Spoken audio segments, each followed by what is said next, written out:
from China and other places in the world, we created here. And then it migrated over there for production. That's why every 15 hours we have another $1 billion increase in the trade deficit. I want that thing reversed, and I think we can reverse that by recognizing that we have a huge challenge, following the lead of our military and going to renewables as efficiently and as quickly as we can. Thank you, and I yield back the balance of my time. The gentleman's time has expired. The chair lays before the House a message.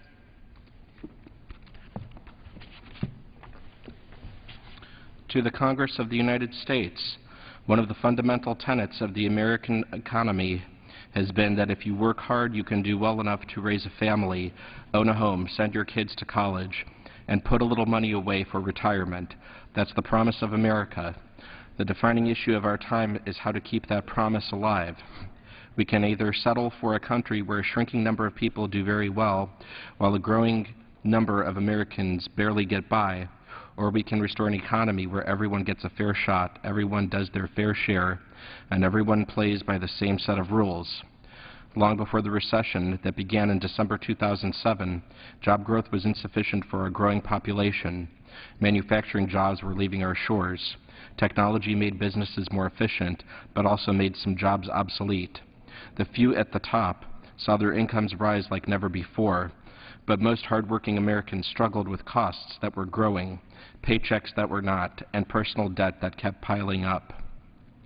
In 2008, the House of Cards collapsed. We learned that mortgages had been sold to people who could not afford them or did not understand them. Banks had made huge bets and doled out big bonuses with other people's money. Regulators had looked the other way or did not have the authority to stop bad behavior. It was wrong, it was irresponsible, and it plunged our economy into a crisis that put millions out of work, saddled us with more debt, and left innocent, hard-working Americans holding the bag. In the year before I took office, we lost nearly 5 million private sector jobs, and we lost almost another 4 million before our policies were in full effect. Those are the facts, but so are these. In the last 23 months, businesses have created 3.7 million jobs. Last year, they created the most jobs since 2005. American manufacturers are hiring again, creating jobs for the first time since the late 1900s, and we have put in place new rules to hold Wall Street accountable so a crisis like this never happens again. Some, however, still advocate that going back to the same economic policies that stacked the deck against middle-class Americans for way too many years, and their philosophy is simple: we are better off when everybody is left to fend for themselves and play by their own rules. That philosophy is wrong. The more Americans who succeed, the more America succeeds. But these are not Democratic values or Republican values. They are American values, and we have to reclaim them. This is a make-or-break moment for the middle class and for all those who are working to get into the middle class. It is a moment when we can go back to the ways of the past, to growing deficits, stagnant incomes and job growth, declining opportunity and rising inequality, or we can make a break from the past. We can build an economy by restoring our greatest strengths: American manufacturing, American energy, skills for American workers, and a renewal of American values, an economy built to last. When it comes to the deficit, we have already agreed to more than $2 trillion in cuts and savings. But we need to do more, and that means making choices. Right now, we are poised to spend nearly $1 trillion more on what was supposed to be a temporary tax break for the wealthiest 2% of Americans. Right now, because of loopholes and shelters in the tax code, a quarter of all millionaires pay lower tax rates than millions of middle-class households. I believe that tax reform should follow the Buffett rule. If you make more than $1 million a year, you should not pay less than 30% in taxes. In fact, if you are earning $1 million a year, you should not get special tax subsidies or deductions. On the other hand, if you make under $250,000 a year, like 98% of American families do, your taxes should not go up. Americans know that this generation's success is only possible because past generations felt a responsibility to each other and to the future of their country. Now it is our turn. Now it falls to us to live up to that same sense of shared responsibility. This year's economic report of the President, prepared by the Council of Economic Advisers, describes the emergency rescue measures taken to end the recession and support the ongoing recovery, and lays out a blueprint for an economy built to last. It explains how we are restoring our strengths as a nation, our innovative economy, our strong manufacturing base, and our workers, by investing in the technologies of the future, in companies that create jobs here in America, and in education and training programs that will prepare our workers for the jobs of tomorrow. We must ensure that these investments benefit everyone and increase opportunity for all Americans, or we risk threatening one of the features that defines us as a nation, that America is a country in which anyone can do well, regardless of how they start out. No one built this country on their own. This nation is great because we built it together. If we remember that truth today, join together in common purpose, and maintain our common resolve, then I am as confident as ever that our economic future is hopeful and strong. Signed, Barack Obama, the White House, February 2012. It is referred to the Joint Economic Committee and ordered printed. Under the Speaker's announced policy of January the 5th, 2011, the Chair recognizes the gentleman from Georgia, Mr. Woodall, for 30 minutes.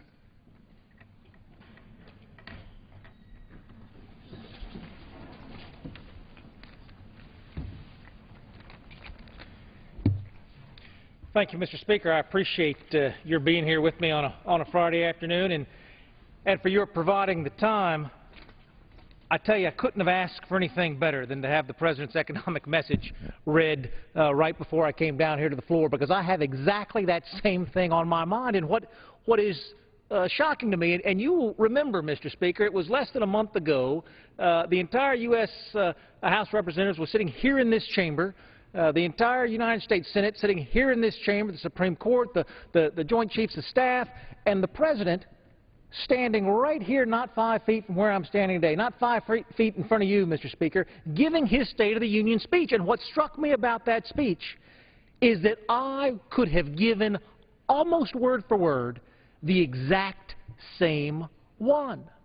Mr. Speaker, when we talk about the rhetoric in this country, the rhetoric's the same. Very little divides Republicans and Democrats. The President said in the economic address that the clerk just read, we need to make choices.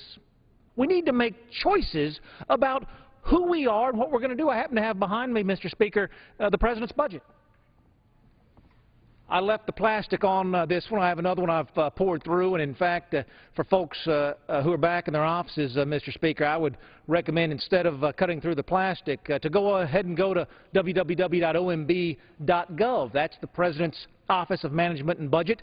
The entire federal budget that he has proposed is there on the web page for all of Americans to see. And it's not a small project to put together the United States budget. And I applaud the President for taking that step. Of course, the United States Senate, Mr. Speaker, 200 yards from where we stand right now, hasn't produced a budget in over 1,000 days. And in fact, the majority leader over there, Harry Reid, said just last week he's not going to do it again this year.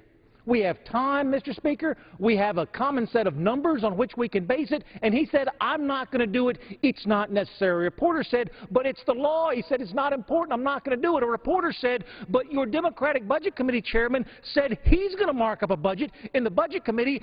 And Senate Majority Leader Harry Reid said, well, they can do what they want in the Budget Committee, but I'm not bringing a budget to the Senate floor.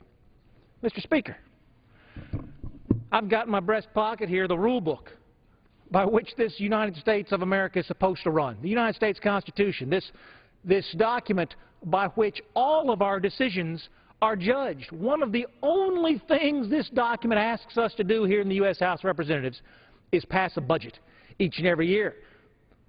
Budget Act 1974 asks that same thing of the House and of the Senate. Propose that budget, and the President has done that. To his credit, he's proposed a budget. But he said in his message that was read moments ago, we have to make choices. And what you will find, Mr. Speaker, if you go through this budget, as I know families are across this country, folks curious about what the President is proposing, you will find a budget devoid of tough choices.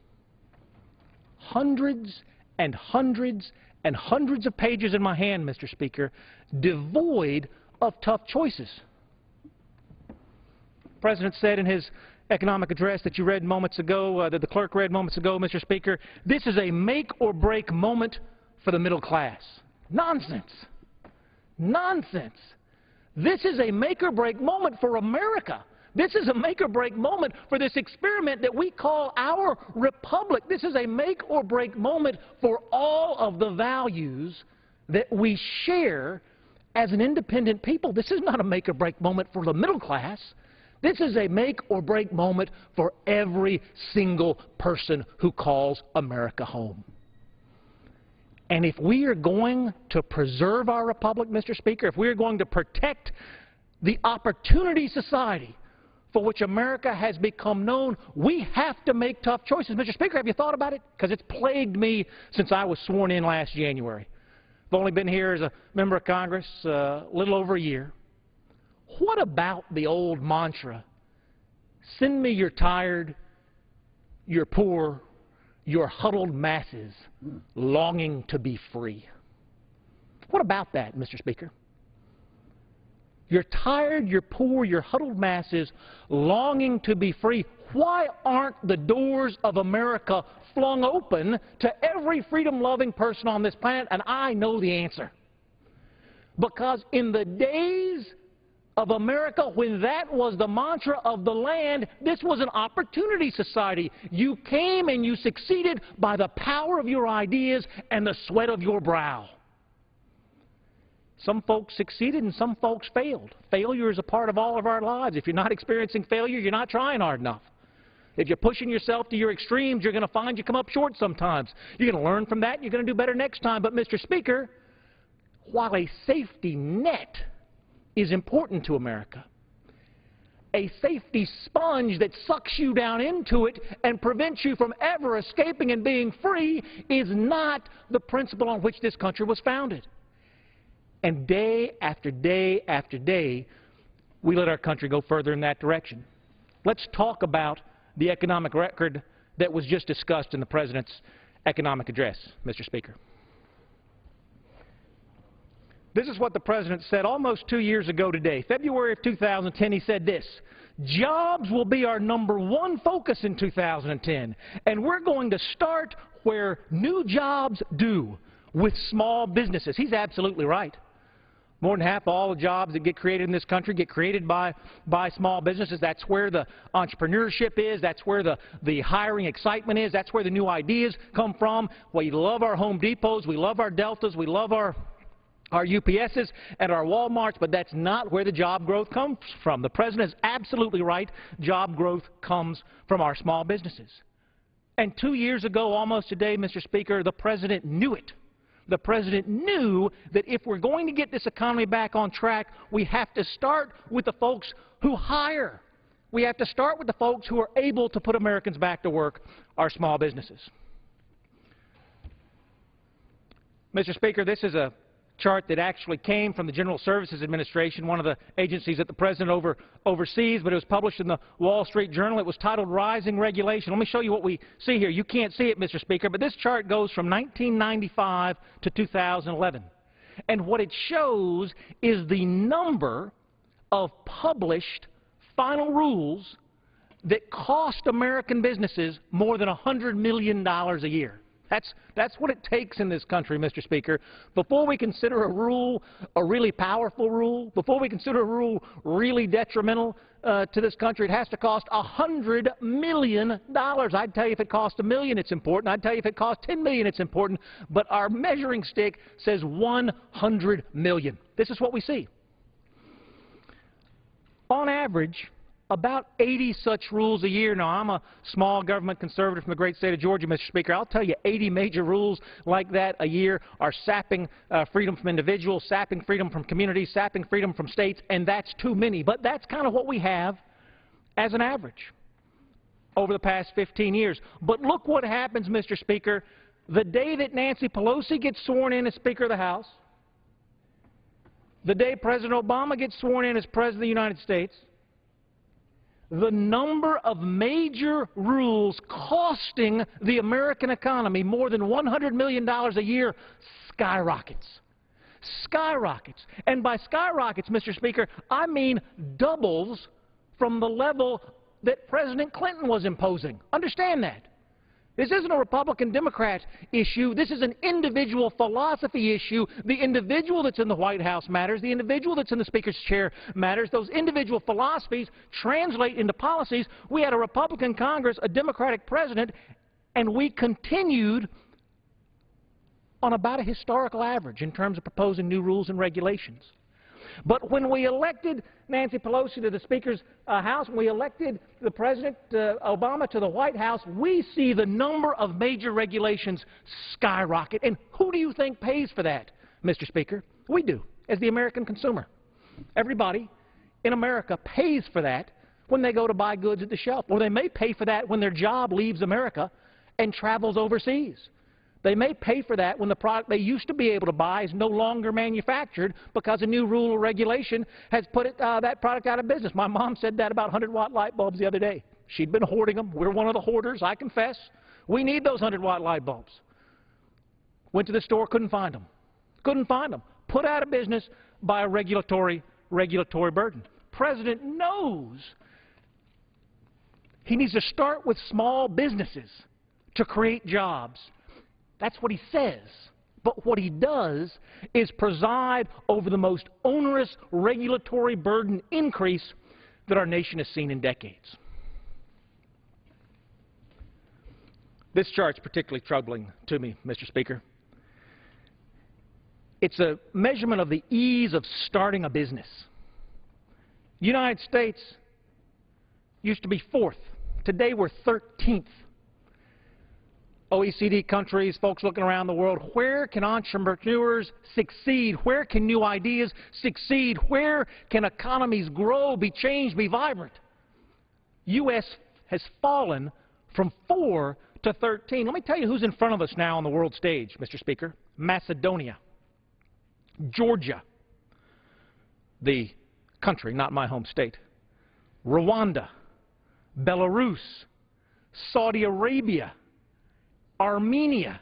These are the countries, based on a static list of economic models, of rules, on regulations, on opportunity, on economic success, places that it is easier to succeed in today than in America. That's outrageous, Mr. Speaker. The President knows. If we're going to create jobs in this country, we've got to start where most jobs do, with small businesses. That's what he says. But what he does is preside over a decline of opportunity in this country that puts us now below Macedonia, Saudi Arabia, Rwanda, and Belarus on the world economic stage. Mr. Speaker, from the Department of Labor, we see entrepreneurship in America has reached a 17-year low. Entrepreneurship in America is at a 17-year low. Business startups are at the lowest level since data was first collected in 1994.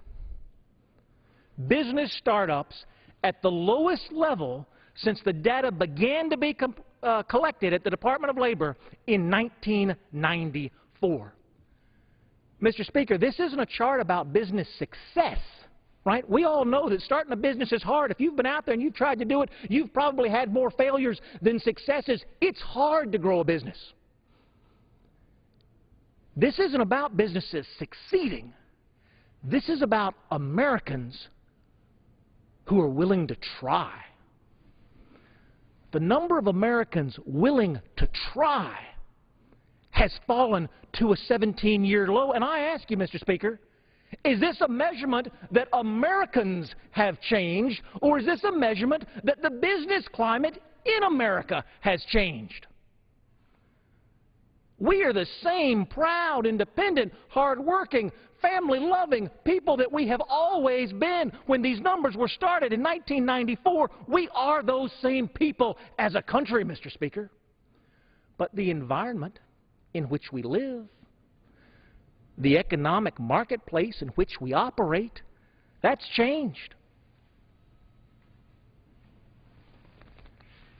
That's changed, Mr. Speaker. 1994, you see the regulatory burden on small businesses. As we now move to a 17-year low in economic activity, Mr. Speaker, you see our regulatory burdens are at a historic high. That's not a coincidence. That's causative.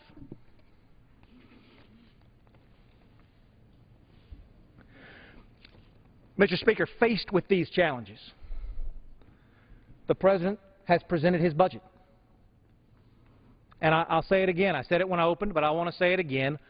I appreciate the President taking on that leadership role. It is a role that the law requires that he take on, and so he takes it on. That would distinguish him from the United States Senate, where the law also requires that they take it on, but they ignore that responsibility year after year after year after year. And the reason they do, Mr. Speaker, I don't mind sharing this with folks. Folks know it back in their offices watching, Mr. Speaker. They know why. Because a budget is a moral document. You can't publish hundreds and hundreds and hundreds of pages without telling the American people how you feel about the challenges facing our nation. As I said in the beginning, this document tells me the President feels powerless to confront any of the challenges facing our nation because not a single tough decision is made in this entire budget. But at least he put that out there for the American people to see. Not so with our colleagues on the Senate side. This is what's happened in the President's budget, Mr. Speaker. He claims $4 trillion worth of deficit reduction, and again, I want to give him credit for that. There used to be a time where folks would send budgets to Capitol Hill and brag about how much more money they were spending each year. When the President wants to sell this budget to Capitol Hill, he's bragging about how much less he's spending than previous budgets. He says he's reduced the federal budget by $4 trillion over the 10-year window. Kudos. Kudos. Except that's not exactly how the numbers shake out. Mr. Speaker, of the $4 trillion that he claims credit for, $2 trillion has already been passed into law. You'll remember this new freshman class that you and I are a part of, Mr. Speaker. We came in here, we passed the 2011 appropriations bills, we passed the 2012 appropriations bills, we passed the Budget Control Act. We implemented $2 trillion worth of changes to the federal budget. $2 trillion over a 10-year window, moving us back towards black and away from red. The President claims credit for those $2 trillion that are already signed into law, that are already being implemented, that are already the practice under which the federal government operates, claims credit for those in this new budget. I understand why he wants to, Mr. Speaker, but I don't think that's being honest with the American people. I think we owe the American people more transparency than that. So let me say to you, about $2.03 trillion of the $4 trillion he claims, already the law of the land. Down here, Mr. Speaker, we see another $850 billion in savings that he claims. I've labeled it as the war gimmick. And I know gimmick's a value-laden word. I might have been in a bad mood when I labeled it that way, but I think it's accurate. $850 billion, Mr. Speaker, the President says in his budget he's saving the American people. Why? Because wars that were never going to happen, dollars that had never been requested, troops that had never been deployed are in fact not going to be deployed. Hear that. This is $850 billion over the 10-year window, war savings, he claims, money that was never asked for, never appropriated, never going to be appropriated, and would have had to have been borrowed had we needed it. It's not saved money, Mr. Speaker. It's fictional money that was never out there, and the President claims credit for it. Why? Because he needs it to get to his $4 trillion figure. Down here we have debt service gimmicks, Mr. Speaker. Money that we would have borrowed but we are not going to borrow because of changes made in the budget. Again, just to be clear, so far we've looked at $2 trillion already enacted, $850 billion never requested. We're now claiming debt service savings. Savings, the President is saying the American people are not going to have to pay on debt service on all of these pots of money that we were never going to have to pay debt service on to begin with, Mr. Speaker, because they were never the law of the land. These dollars were never going out the door. We saved these $2 trillion in enacted legislation. We never passed legislation to send this $850 billion out the door, yet we have another $300 billion in debt savings again. Is it good news for the American people that we're not going to have to pay that extra $300 billion in interest? It's good news. Don't let me be the one to tell you it's not good news. It's good news. It's just good news because of what this House has already done, because of laws we have already passed, because of decisions we have already made. Not one penny of that comes from any new decision made in these hundreds upon hundreds upon hundreds of pages, Mr. Speaker. Not one penny.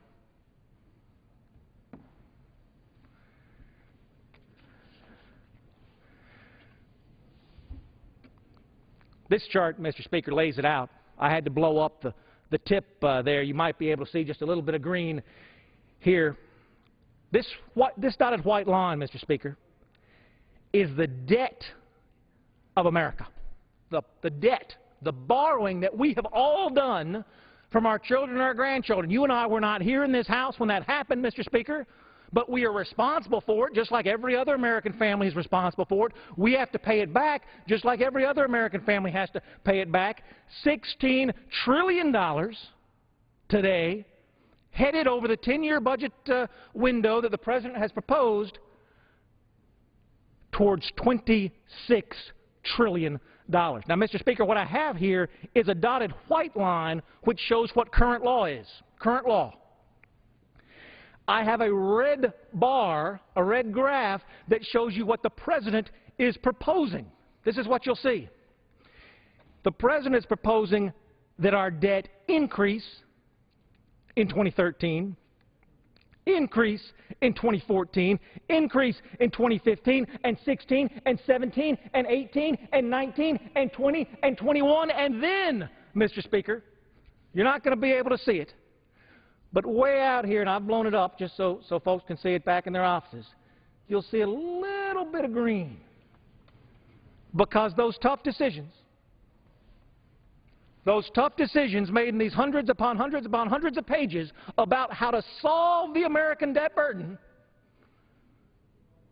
happen, just this much, but happen in the year 2021.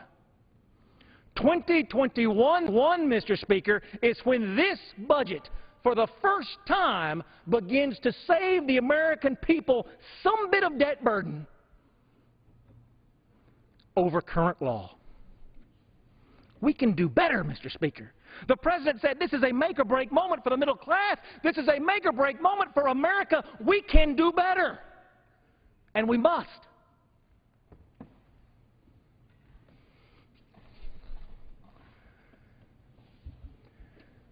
Mr. Speaker, when I talk about why it is this budget doesn't make any tough choices, you can see it here on this chart. This was actually a chart coming from the Wall Street Journal just a few days ago. It talks about where the money comes from that pays the American bills burden here, the monies that we owe. It talks about where those dollars go. On this side, where the dollars come from, you'll see, Mr. Speaker, about half of it comes from individual income taxes. About $1 trillion in annual receipts come from Social Security, Medicare, and retirement receipts. We see a little bit down here for corporate income taxes, for excise income taxes, from duties. This is where the money comes from. But look at where the money goes. And this is important, Mr. Speaker, because when we talk about making tough decisions, when we talk about confronting the mountain of debt that's building, when we talk about doing things that will make certain that the lives that our children will lead will be more prosperous than the lives that we have led, we have to go after those issues that matter. These orangish colors here, Mr. Speaker, is what we call discretionary spending. That spending that we've taken over $1 trillion out of thus far going forward. It's defense spending in this pie piece. non-defense discretionary spending, and then that takes us to this giant red area, Mr. Speaker. This giant red area has three things in it. The big pie piece is Medicare and Medicaid. That's where the money goes. Money in this country that the federal government spends goes to pay health care costs. Medicare and Medicaid, $1.5 trillion this year. Social Security. Folks been paying into Social Security all their life. They dadgum have a right to get that money back. The bill we passed today begins to redefine that commitment for the first time, and I'm concerned about that. But $820 trillion going to Social Security. And then $250 billion, Mr. Speaker, goes to pay interest on the debt. Now, just to put that in perspective, let's go back, Mr. Speaker. We've got defense spending, we've got Medicare and Medicaid spending, we've got Social Security spending, we've got interest on the debt, and in this pie piece, we have everything else.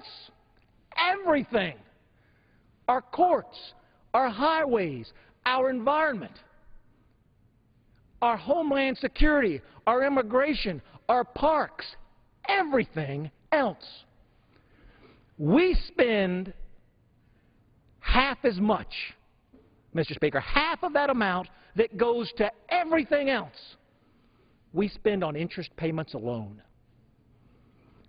Half of the amount that this country spends on everything except Social Security, Medicare, Medicaid, interest on the national debt, national defense, everything else.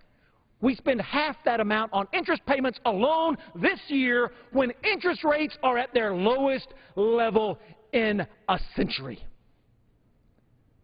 Mr. Speaker, what do you think is going to happen when interest rates are no longer at their lowest level in a century?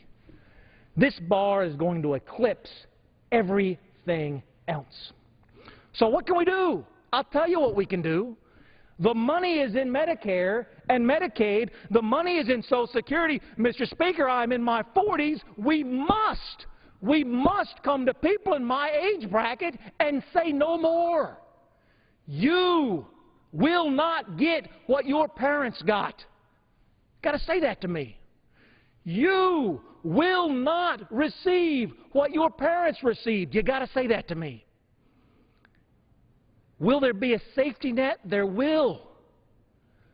Can we provide certainty to folks that it will be there? We can.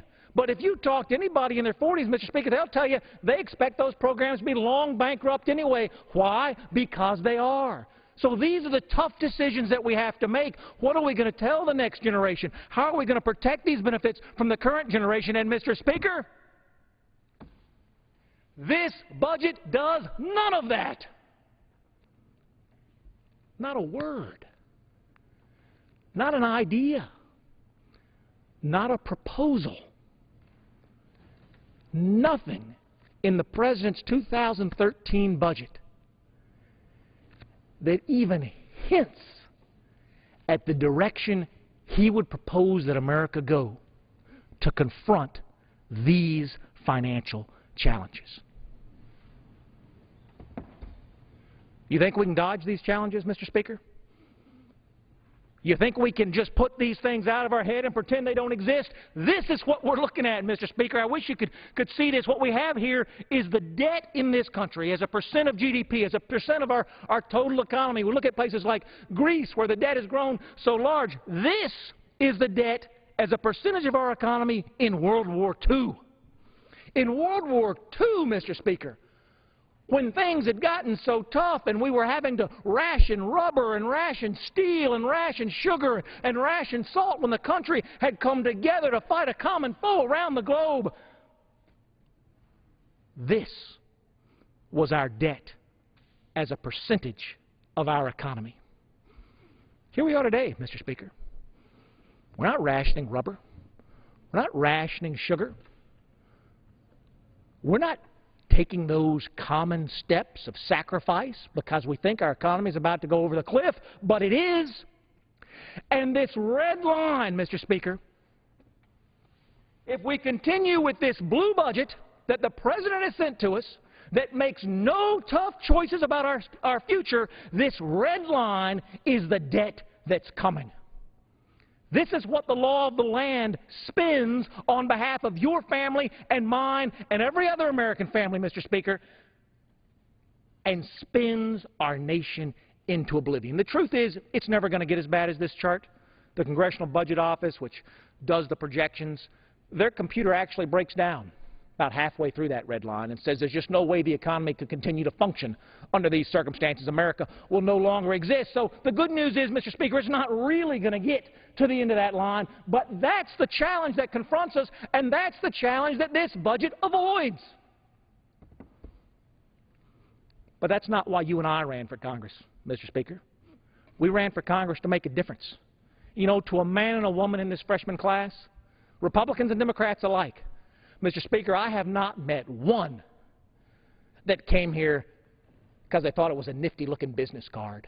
I hadn't met one that came here because they couldn't do anything else and they thought, why not, I'll run for Congress. To a man and a woman, every Republican and Democrat I've met in this freshman class came to this body because they want to save America from certain demise. Certain demise. It's not possible demise. It's not maybe kind of demise. It is certain demise. And so what we did as a body, Mr. Speaker, when the Senate wouldn't act, when the President couldn't act, what we did as a body is pass the Path to Prosperity budget, which is this green line, which changes the course of America. Mr. Speaker, there are two ways to change the course of America. You can change the America that we have always had into something different. That's where current law is taking us. Or you can reclaim the America that we have always dreamed of, that our parents and our grandparents and our great-grandparents passed down to us, sacrificed for. We can reclaim that America by making tough decisions. Mr. Speaker, Expired. we have to make those tough decisions. And with the American people behind us, we will succeed. I thank you for the time, and I yield back. The chair will entertain a motion to adjourn. Mr. Speaker, I move the House to now adjourn. The question is on the motion to adjourn. Those in favor say aye. Aye. Those opposed, no. The ayes have it. The motion is adopted. According to the House, standing adjourned is adjourned until noon on Tuesday next.